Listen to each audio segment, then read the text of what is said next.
внимательны и осторожны при нахождении на пассажирских платформах.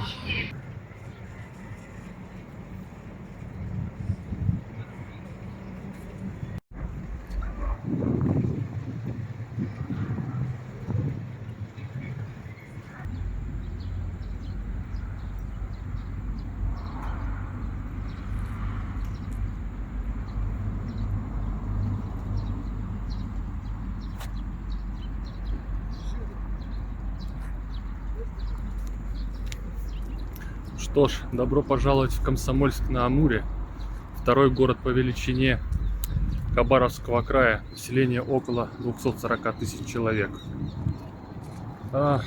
Комсомольск-на-Амуре стоит на Байкало-Амурской магистрали, и первое здание вокзала было построено в 1936 году. Оно было деревянным и было построено как раз под приход первого поезда. Современное здание построено в 1961 году. Из Комсомольска можно уехать на восток, в Советскую гавань. Данный участок БАМа был построен, кстати, во время Великой Отечественной войны еще. По приказу Сталина, и была эта стройка номер 500. Можно уехать на запад, в сторону Тынды, по БАМу, который строился уже в 70-е, 80-е. И можно уехать на юг, в сторону Хабаровска, Владивостока, по Волочаевской линии, на Волочаевку, на Трансит. Сейчас мы с вами идем по улице Первостроителей. Такая прям очень широкая улица, сделана на перспективу.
Памятник собаке Найде. История, как говорится, трагична и поэтична. В 2005 году на пешеходном переходе автомобиль на глазах Найды сбил ее хозяина насмерть. Родственники погибшего мужчины и неравнодушные граждане пытались забрать собаку к себе домой отсюда, но она все время возвращалась на эту остановку. Ждала своего хозяина. Горожане кормили Найду, и чтобы она не замерзла, в общем, поставили здесь ей будку. Но, увы, летом 2016 года на собаку, как обычно лежавшую на обочине дороги, наехал автомобиль. Спасти ее, к сожалению, не удалось. Так она прождала 12 лет. Монумент собаке Найде поставили местные жители и прозвали Амурским Хатико.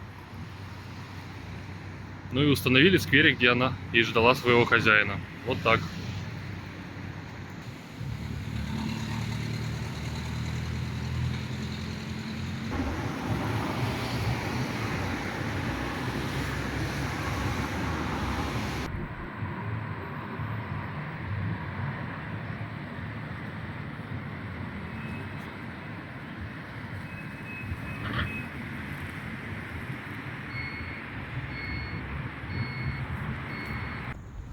А знаете, чем еще интересен город Комсомольск-на-Амуре? Тем, что в советское время тут не было разрушено ни одного храма, церкви или чего-нибудь подобного. А все почему? Потому что город молодой, и изначально ничего такого построено не было. Это собор Казанской иконы Божией Матери, и он построен только в 2001 году.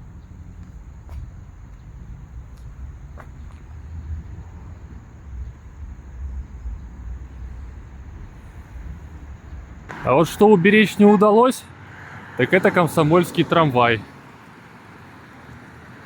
Путь остался, даже провода висят, контактная сеть.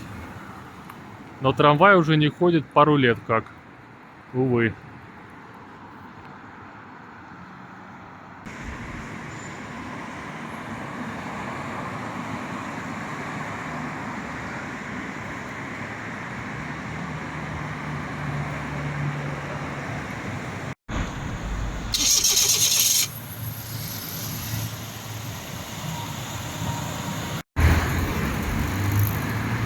Рядом с площадью Ленина, по проспекту Ленина, есть такая местная неофициальная достопримечательность. Даже на магнитиках печатают. Дом со шпилем. С вот такой вот надписью вверху. Труд в СССР есть дело чести, доблести и геройства.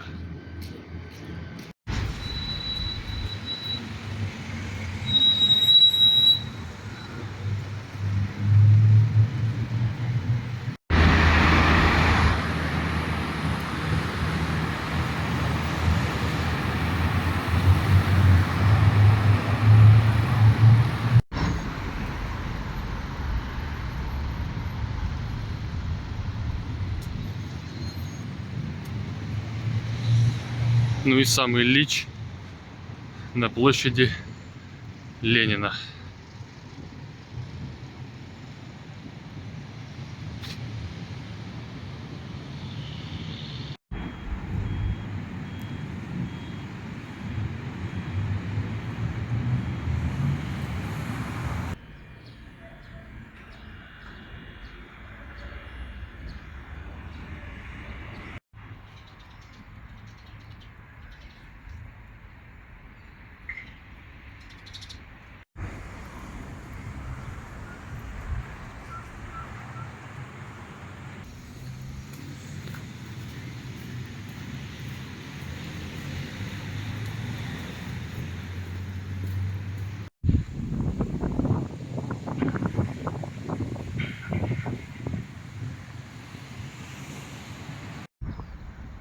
Местный драматический театр.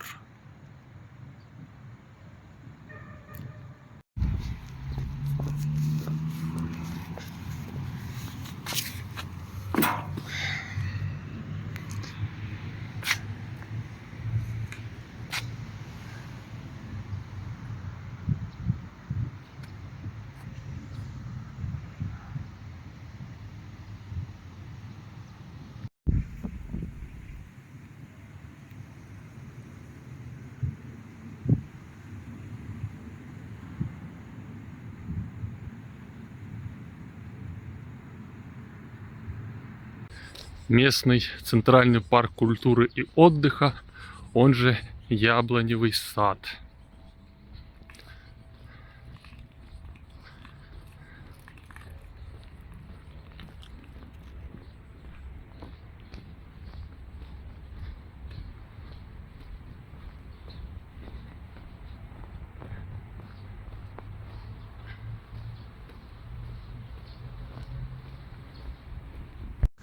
Воин-строитель, он же участник Ледового перехода.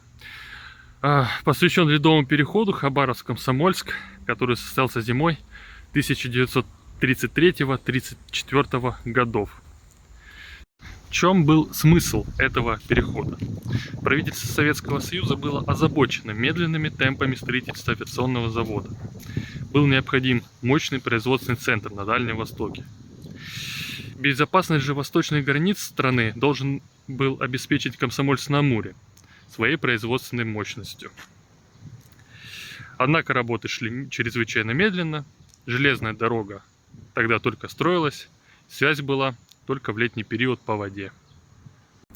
В состав отдельного строительного корпуса входили 15 отдельных батальонов по 1000 красноармейцев со строительными специальностями. И пешим порядком отправились они в 400-километровый путь от Хабаровска до Комсомольска, который тогда строился по торосистым льдам Амура и по бездорожью. Положение усугублялось сильными морозами, ветром, пургой.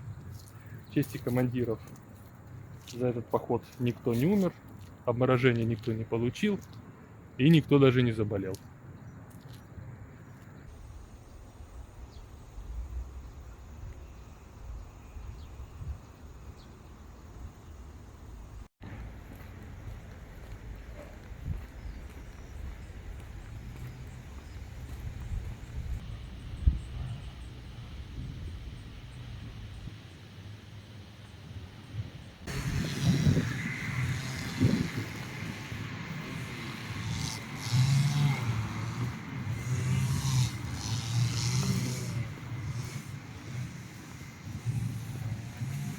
Аллея маршалов.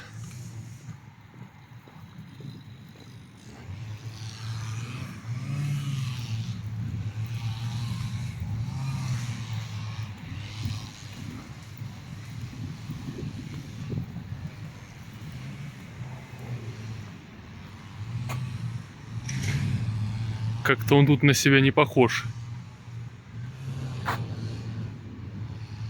Ну ладно.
Первостроителем Комсомольска на Амуре.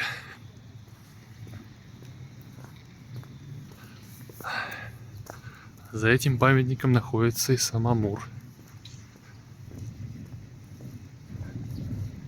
Эх, жаль, перекрыто. Ну ничего, найдем способ, как пройти. А он совмещенный мост автомобильно-железнодорожный. По этому железнодорожному мосту можно уехать в Советскую гавань.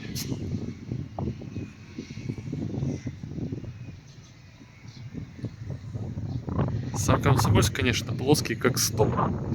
Но с той стороны Амура рельеф совершенно другой.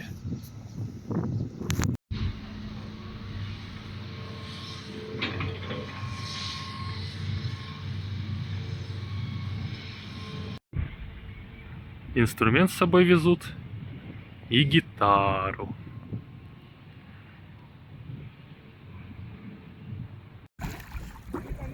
А вот и сама река Амур. Ну такая. Около берега, во всяком случае, тепленькая. А перекрыто тут все, потому что строят набережную.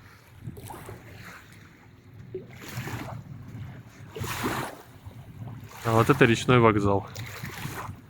А он метеор стоит. Возможно, который идет на Николаевск на Амуре. Они тут ходят такие.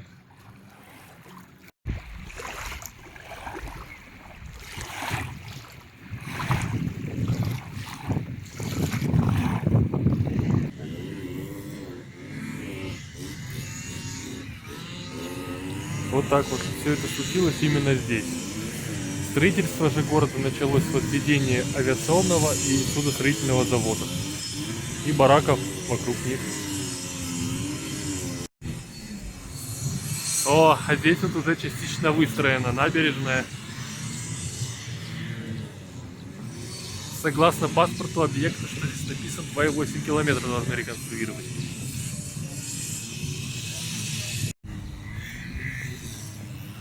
Дом молодежи.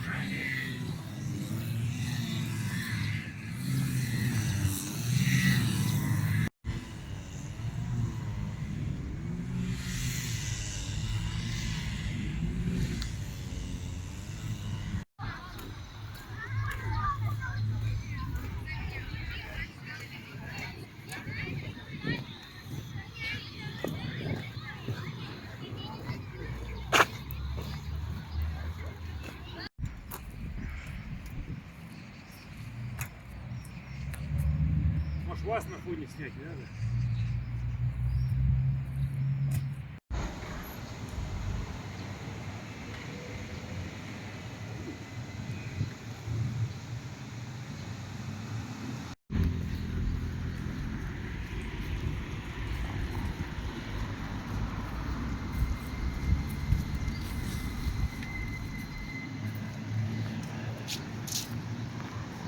Общался тут с одним мужичком местным, но он рассказал, что вот, к примеру, его бабушка в 1937 году сама добровольно сюда приехала строить город. И не абы откуда, а из Москвы. Перед этим она строила в первую очередь московского метрополитена. И сама добровольно приехала сюда, в тайгу, строить город комсомольцев. Памятный знак японским военнопленным был открыт 5 октября 1991 года. Японские военнопленные, в частности, поучаствовали в строительстве некоторых домов вот за деревьями гостиницы «Амур». Вот строили они. В 1947 году построили. Вот та самая гостиница «Амур».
Амурский судостроительный завод.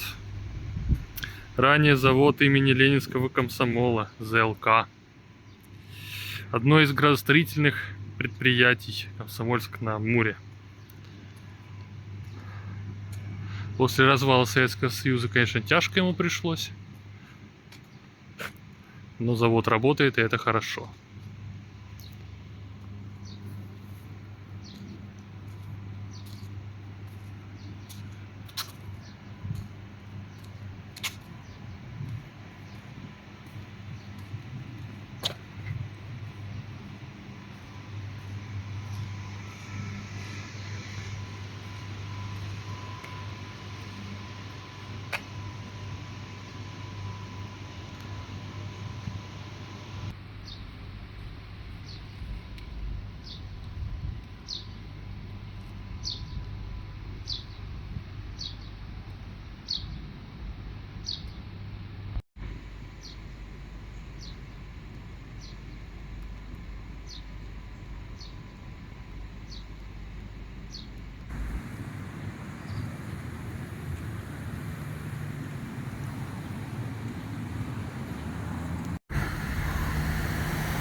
Кстати, в 1938 году были предприняты беспересадочные полеты советских авиаторов, совершенные как мужчинами, так и женщинами.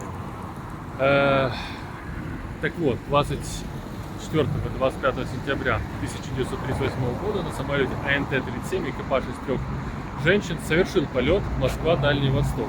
И приземлились они в районе Комсомольска.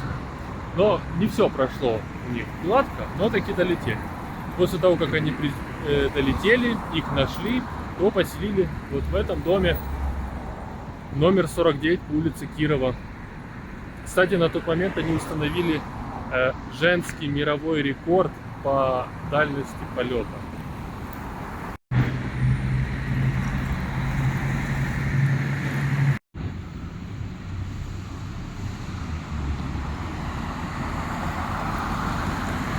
Насчет не все гладко. После Урала с этим женским экипажем пропала связь. В итоге экипаж сбился с курса и приземлился севернее Комсомольска. Как сказал ранее, их нашли, но в ходе поиска в небе столкнулись 2 самолета, в результате чего большая часть экипажей погибла. Часть, к счастью, смогла выпрыгнуть с парашютом. Здесь же, вот напротив этого дома номер 49 по улице Кирова, в качестве памятника стоит хвостовое оперение одного из тех 2 самолетов, которые столкнулись, когда искали пропавший экипаж.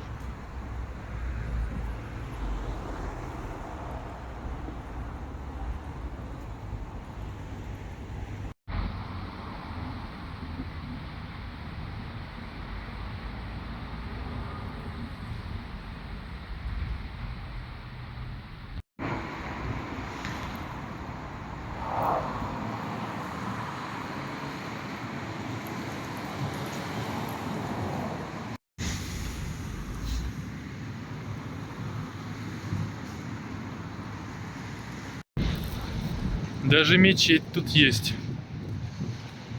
Хотя неудивительно, на стройку-то со всего Союза сюда приезжали.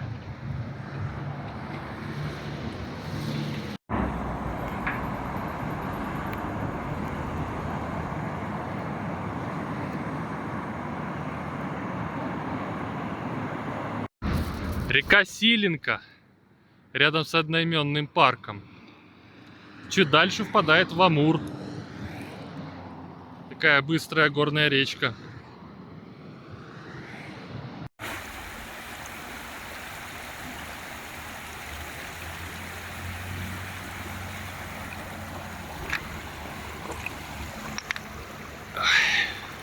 Ну, водичка такая, свеженькая, конечно.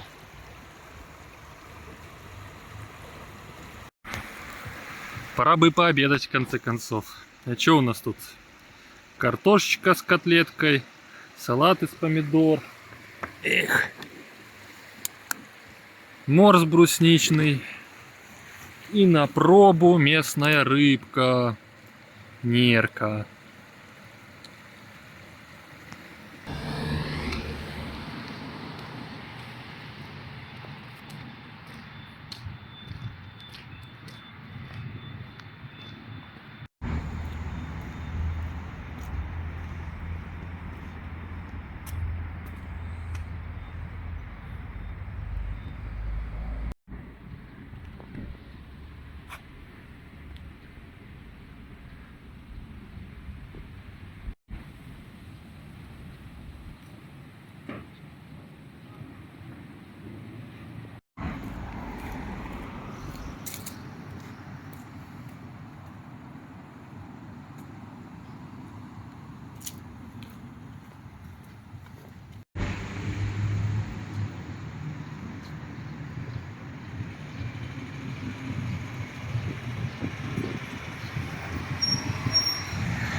Рюмин Валерий Викторович, летчик-космонавт СССР номер 41, дважды Герой Советского Союза.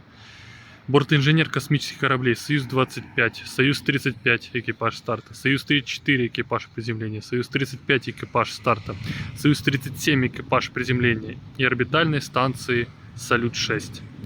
Специалист полета шаттла Discovery STS-91.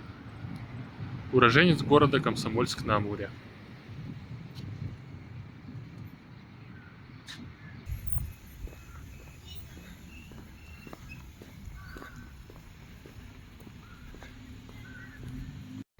Кафедральный собор Ильи Пророка. Тоже новодел.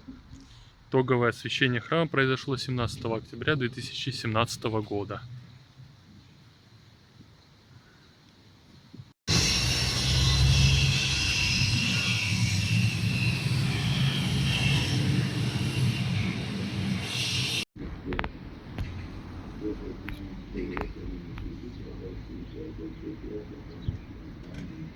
А вон там дальше находится проходная завода, который именуется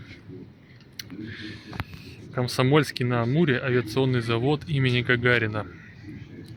Также является еще одним градостроительным предприятием, о чем вещает с этого монитора, и старейшим предприятием города. Завод участвует в производстве и модернизации Су-35, Су-57. Ранее выпускали Су-27, Су-30 и прочие. Также с 2007 года по 2020 года тут производился гражданский сухой Суперджет-100. Сейчас его производство перенесли в Иркутск.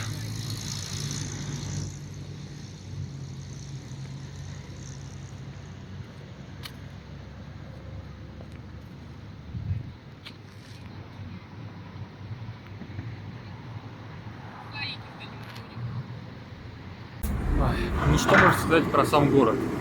Город построен при социализме, как пример развивающегося социализма. Социализма уже нет, и страны той уже нет, а город есть. Но при всем при этом город чистенький, город убранный, его даже можно назвать даже город красивым. Но все равно зарплаты не очень высокие, в том же соседнем Приморском крае выше будут. Но все равно продолжают работать два старейших предприятия, ради которых этот город был и создан. Это судостроительный завод и авиационный завод. Так что, дай бог, пусть работают дальше и выпускают свою продукцию. Ну а мне пора дальше в путь.